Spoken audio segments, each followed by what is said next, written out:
Aquela noite começou como tantas outras na frente de combate, pesada, silenciosa, com um vento cortante que anunciava tempestades que não vinham do céu, mas da guerra. O destacamento brasileiro avançava por um vale estreito, uma espécie de garganta natural entre duas formações rochosas. À primeira vista, não era um lugar especial. Era só terra, pedras, árvores retorcidas e sombras que pareciam se mover com o vento. Mas para quem entendia de estratégia, aquele ponto era muito mais do que um pedaço de geografia. Era a única passagem estreita entre a tropa brasileira e o inimigo que se reorganizava atrás das colinas.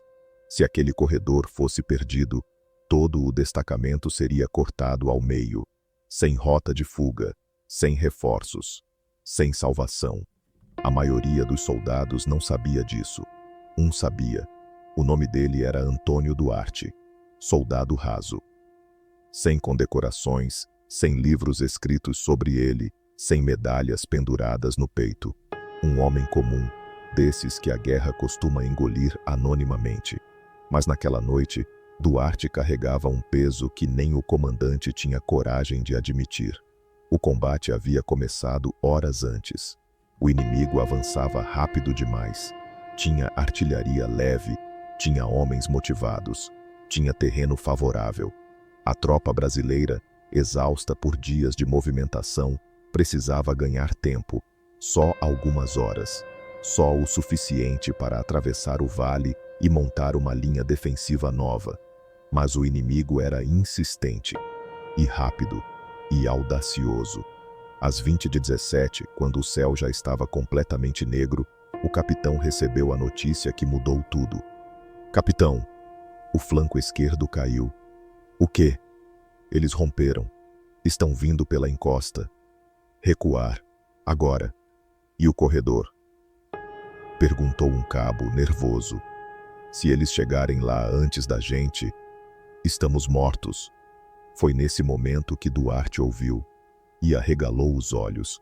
Ele olhou para os companheiros correndo, para o sargento gritando ordens, para a artilharia improvisada tentando ganhar segundos.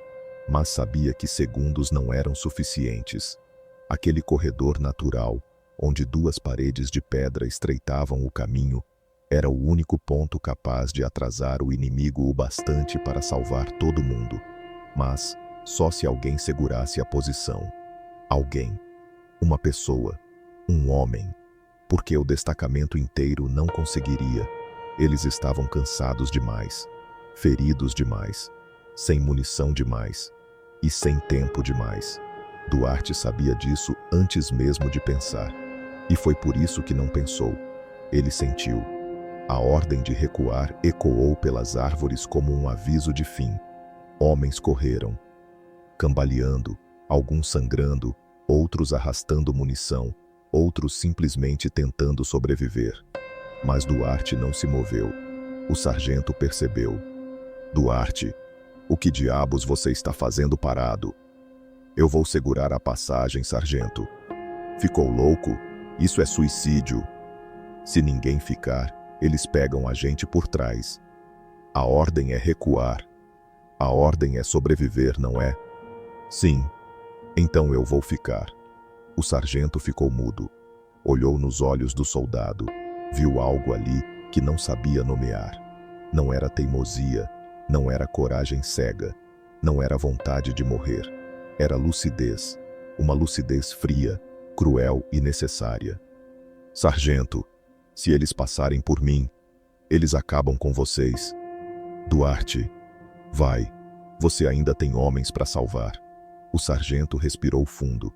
Por um segundo, pensou em bater no soldado, arrastá-lo dali, obrigá-lo a seguir a ordem. Mas ele sabia a verdade.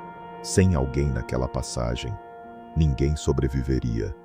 Então segura, disse o sargento, com a voz falhando. Segura até o último segundo. Sim, senhor. E Duarte correu para o corredor. O corredor natural era estreito, com paredes de pedra que se erguiam como duas lâminas gigantes. No chão, água escorria das chuvas anteriores, formando pequenas poças negras que refletiam a lua encoberta. Acima, o céu era apenas um risco fino entre as rochas. O lugar parecia um túmulo aberto esperando um corpo.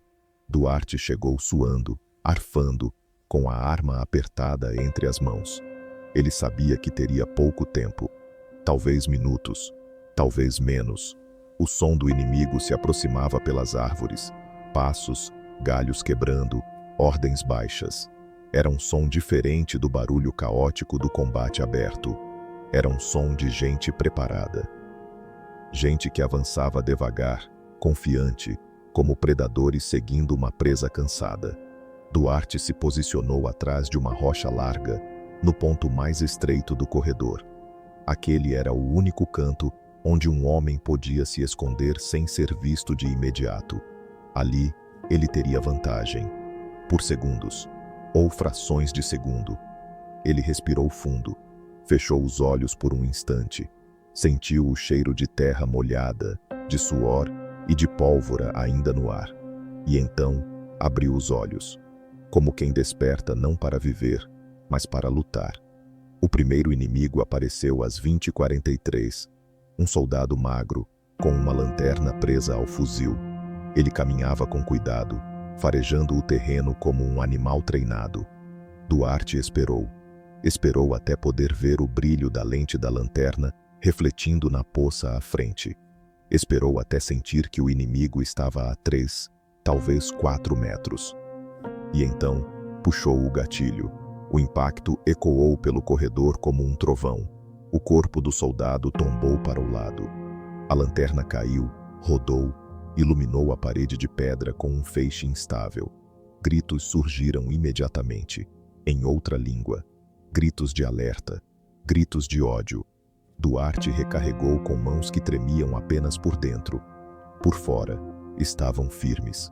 O segundo inimigo avançou correndo. Foi atingido no peito. Caiu sentado, como se tivesse decidido descansar no pior lugar possível. O terceiro se escondeu por trás de uma pedra e disparou rajadas contínuas. As balas ricocheteavam nas paredes, soltando faíscas brilhantes.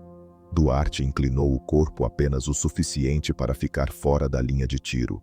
Quando o inimigo parou para recarregar, Duarte atirou. Acertou. Mais gritos, mais barulho. Eles sabiam que havia alguém ali, mas não sabiam quantos. Essa era a arma de Duarte naquele momento. Ser apenas um, mas parecer muitos. O tempo avançava. A lua subia, o ar esfriava. O sangue secava na pedra, e o inimigo insistia.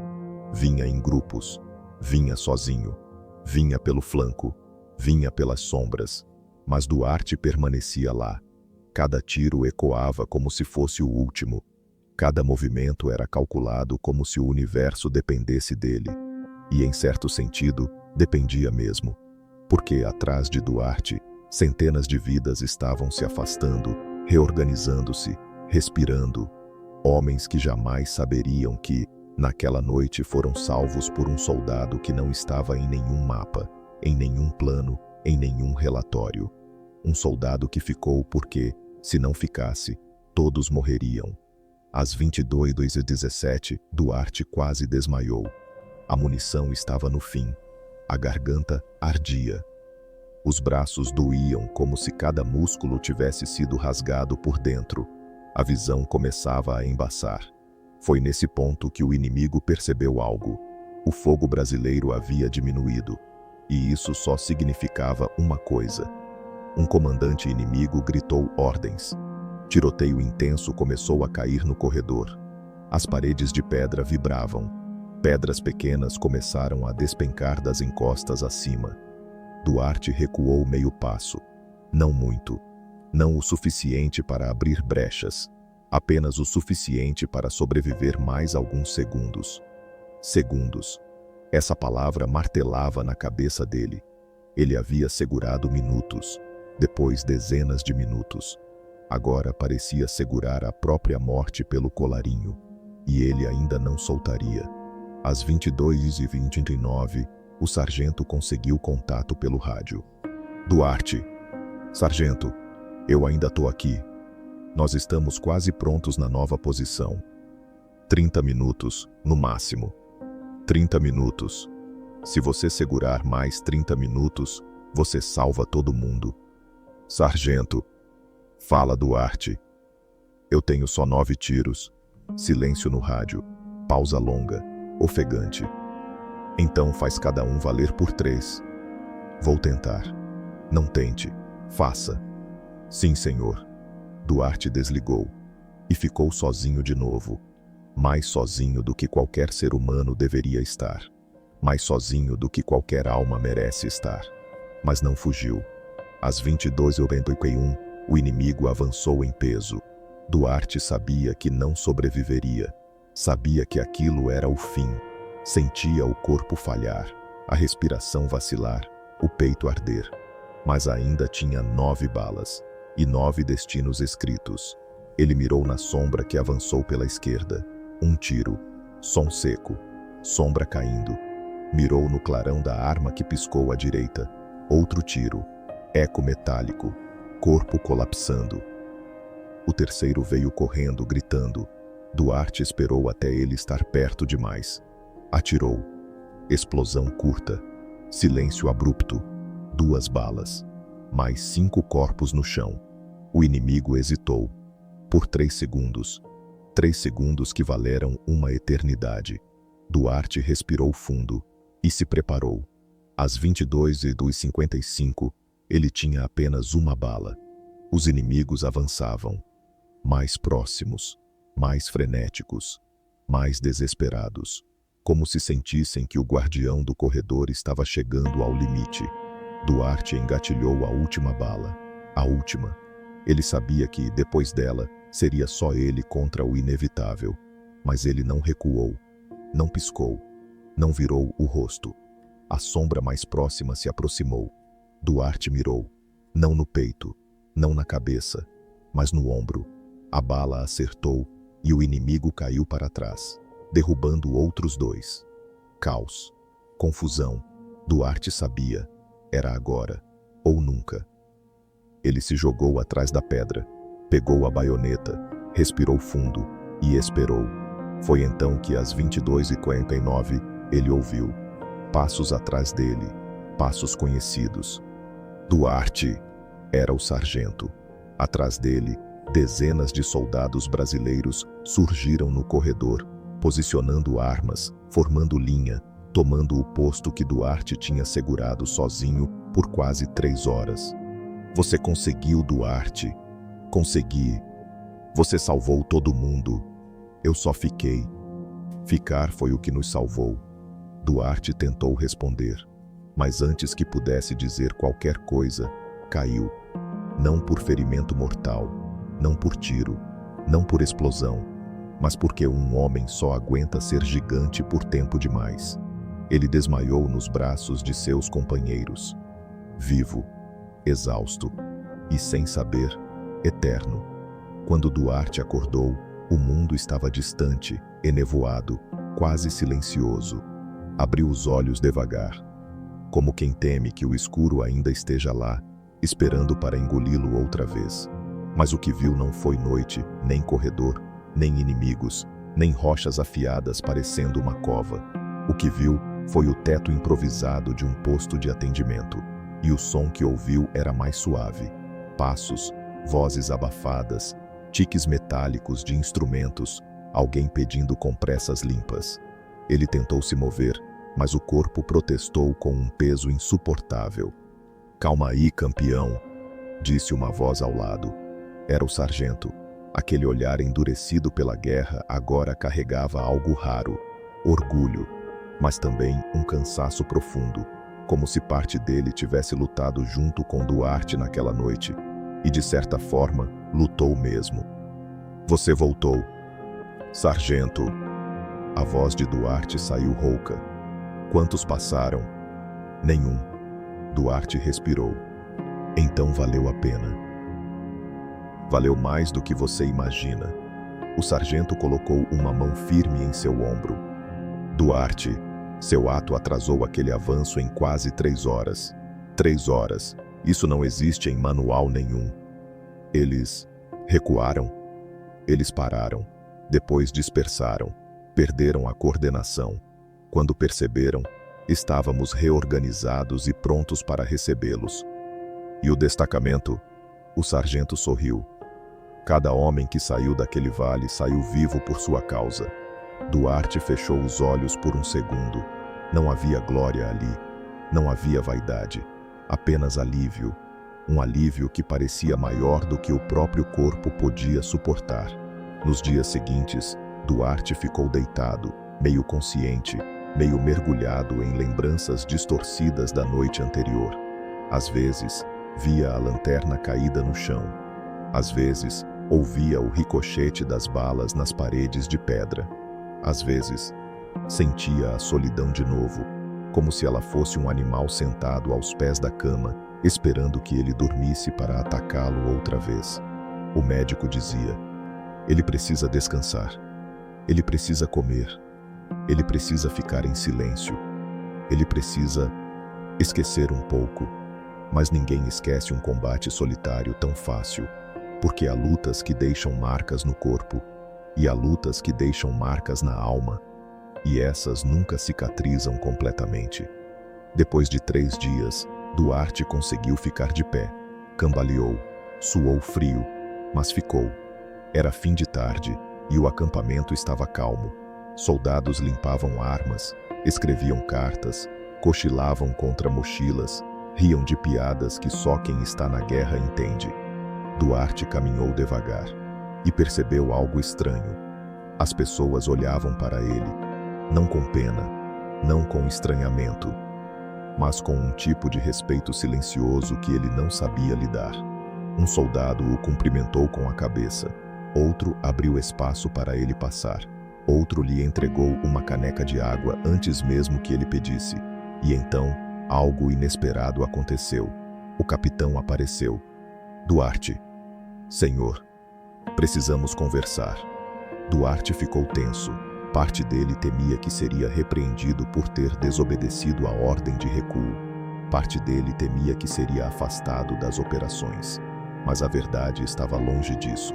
O capitão o chamou para um canto, onde o barulho do acampamento não chegava tão forte. O sargento me contou o que você fez. Eu só fiquei na passagem, senhor. Não, você segurou uma divisão inteira. Não seja modesto. Às vezes, a modéstia é só uma forma de fugir da verdade. Duarte abaixou os olhos. O capitão continuou. Eu estudei aquele mapa, aquele corredor, aquele vale. Se eles tivessem passado, teríamos perdido metade da tropa. Eu sabia disso, senhor. Isso não era responsabilidade sua. Era de todos nós. Mas foi você quem ficou. Silêncio. O capitão respirou fundo. Quer saber o que os italianos disseram quando souberam? Não, senhor. Disseram que você virou o guardião da garganta. Isso é exagero. Não é exagero, é gratidão. Duarte sentiu o mundo girar por um momento. A ideia de ser chamado por um título baseado em um ato que quase o matou, era estranha demais. Senhor, eu fiquei porque... Ele hesitou. Porque eu não sabia se conseguiria viver sabendo que eles tinham passado por mim. Às vezes, Duarte, coragem não é enfrentar o inimigo. Não, é enfrentar o próprio medo. Acho que naquela noite, eu estava com mais medo de fugir do que de morrer. O capitão colocou a mão no ombro dele. É por isso que você viveu. Na semana seguinte, começaram a surgir boatos. Boatos que atravessavam acampamentos, comandos aliados, soldados de outras frentes. Tem um brasileiro que segurou uma passagem sozinho. Dizem que ele atrasou um batalhão inteiro. Falam que os inimigos pensaram que era uma tropa inteira escondida ali. Ouviram que a passagem virou um túmulo deles. Os boatos cresciam como crescem certas verdades incômodas. Rápido, inevitável, indestrutível. Mas Duarte não ouvia isso com orgulho. Ouvia com desconforto. Porque na cabeça dele, tudo era muito mais simples. Ele não ficou para virar história. Ficou para que seus companheiros tivessem chance de ver o próximo amanhecer. Era isso. Somente isso. E, ao mesmo tempo, tudo. Quando a guerra finalmente chegou ao fim naquela região, o destacamento brasileiro recebeu a ordem de avançar para uma pequena cidade entre vales estreitos. Ao passar pelo corredor onde Duarte lutara, o sargento ordenou à tropa: parar.